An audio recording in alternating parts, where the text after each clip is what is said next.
Hard work, that's what they say. Hard work, Hard work, I earn my pay. hard work, Hard work, do it every day. hard work, I get up about a quarter to 3. Hey, what's up, everybody?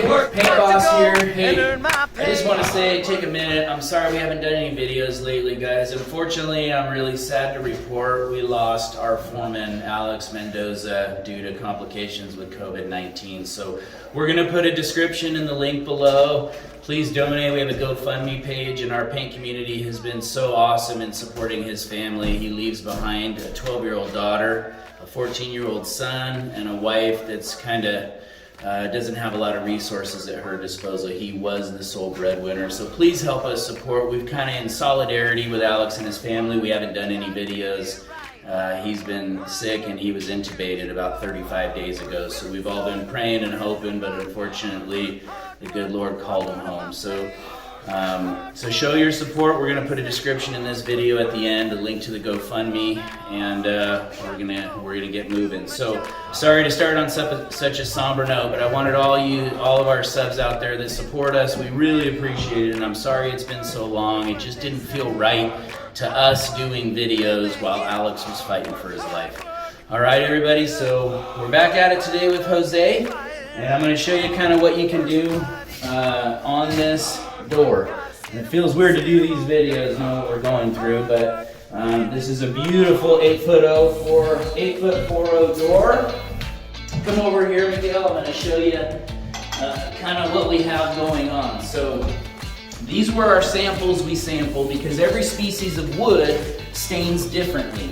So this is ebony, this is varathane Kona, and this is dark walnut. So a lot of people don't realize, for all you homeowners doing this stuff, a lot of times you'll have a color where you're like, I really like that color if it was a little darker, or I like that brown if it had a little bit of black. So literally, because it's oil-based, they're all compatible.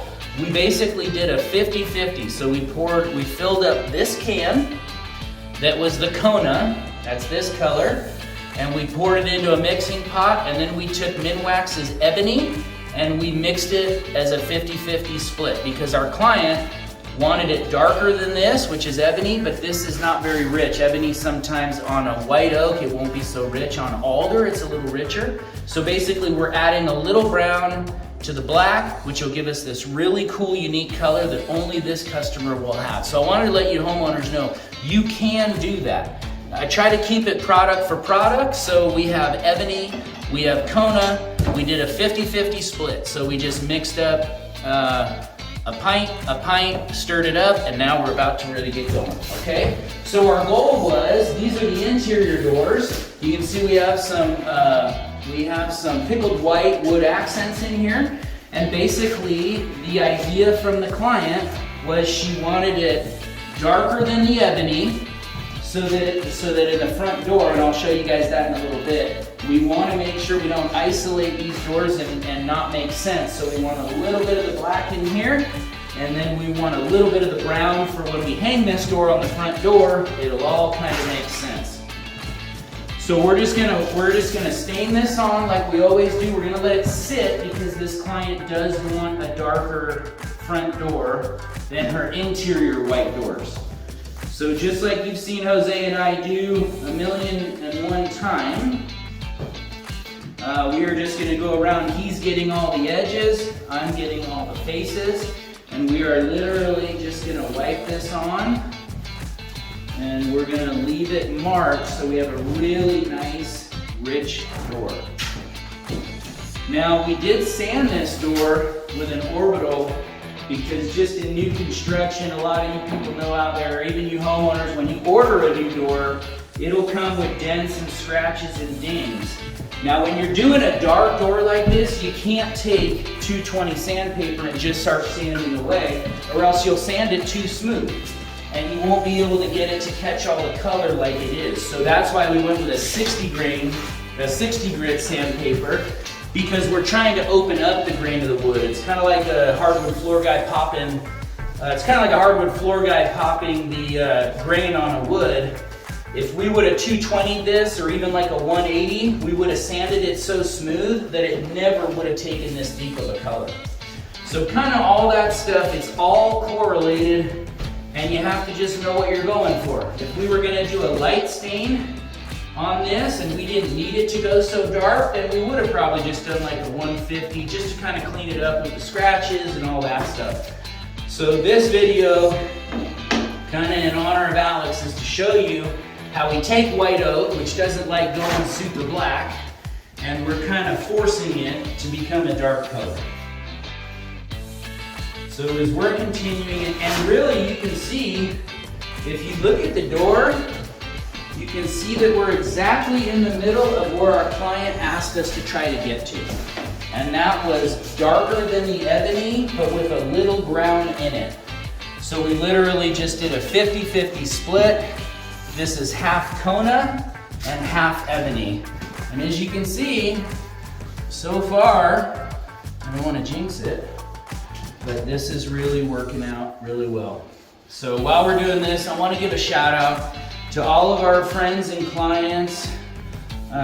Definitely Ava, Cam, and Ty, thank you for your guys' support. And a big shout out to all of our subscribers and our followers on Instagram, all of our old clients and new clients and people we've been working with. We've hit about 100 donations for Alex's family, and that means the world. It's been really cool to see our community and our paint community come together to help Alex and his family get through this hard time.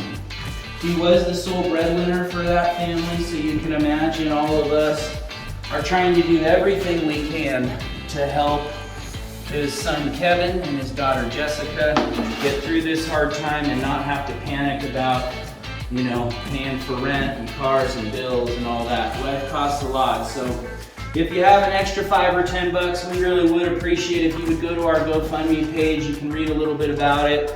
All of you guys have seen our foreman on our ladder walking videos, and he's been with us close to 13 years. So it's a huge loss for us at the Platinum Futures family and the Paint Boss family. It's a huge loss for us, so if you guys could take a minute, throw $5 in there, $10 in there, the family and myself would really greatly appreciate it. All right, I'm sorry it's been so long. I'm a principal guy and it didn't seem right to be publishing and creating videos while the crew and all of us are going through this tremendous loss. We really tried fighting for him and his rights, and it just, once they're intubated, it's a tough deal. So not to be somber, just this kind of video is in honor of Alex and his kids, and we'll see if we can all rally together to drum up a little bit more money for his wife, his daughter, and his son. All right, so as this sets, whoa, it's looking pretty good there, Jose. So now that we're getting it to soak in, we're gonna make sure that we get all of our man-made marks out of it, because like I said, it doesn't want to go this deep. So anything, you always want to go with the grain. So the giveaway is always when the grain goes this way and the grain goes that way, you always have to make sure you don't have a mark there. All right? Miguel, can you see that okay in the camera? So basically, one more pass on. Yeah. So you see how we're kind of leaving it? So it's kind of heavy, but as this dries into the white oak, as long as we mark it, it will dry into the wood grain because white oak is pretty grainy. So when you come to this seam right here, you can run over into that lane as long as you mark it one more time that way. Okay, that's kind of how we get to these edges, guys. We will overrun it on this side and give it one nice mark going in the direction of the wood. Where was that one, Jose, you wanted on this edge? So, and what we'll do is while we're getting that set up, Miguel, why don't you come follow me and I'll show you why we're doing what we're doing. We're getting a chance to show them this house. It's a super cool modern house. This is a legacy build. We did all of these beams in a different kind of stain called carbon, and they're aged, they're beat up. The custom carpentry did a fantastic job with those beams, and Alex and Gabino and his crew are the ones to actually stain that. So that's why we thought this would be in honor of Alex and all the great work he has done for us and for all the clients out here that we've worked with. So you can see this modern kitchen, Miguel, if you pan out. The reason why we had to custom mix that color, yeah, isn't that a cool kitchen? Just cool, modern, nicely done. The reason why is I'll show you. This is a very modern house. We have black windows. We have carbon age. You know, the idea is to make that look like a 100-year-old railroad tie, which I really think we pulled off. But you can see there's a lot of black in that. There's also a lot of brown in that. But we can't take that stain that we used on the doors and put it on this. So this is a temporary door. This is where that door we're doing right now is going. And I'll show you. From the inside, we have to have some kind of black, you know, black-ish stain, but it still has to have some brown in it. That's why the ebony didn't work for out there. And when you come in from the front side, it's a really cool kind of modern. So if you look right here up at the soffit, you can see we kind of have a blackish, brownish soffit with a black gutter, and then we have this metallic tile, which is super cool. So we can't be completely black like ebony. It's just going to be overpowering. It's not going to fit. That's why our client, Susan and Paul, wanted us to adopt a little bit of brown in that, which makes total sense because it'll tie in the metallic copper, the black, and the brown with the black gutters. So we have a lot of browns and blacks. So when we do have that, we have to always think of how to have a stain, because they wanted their front door to be their front door and not be like all the other doors, all the other interior doors. So that kind of gives you a little reasoning of why we're picking a separate color, why we had to mix our own. We have black windows, we have a lot of different browns and blacks working.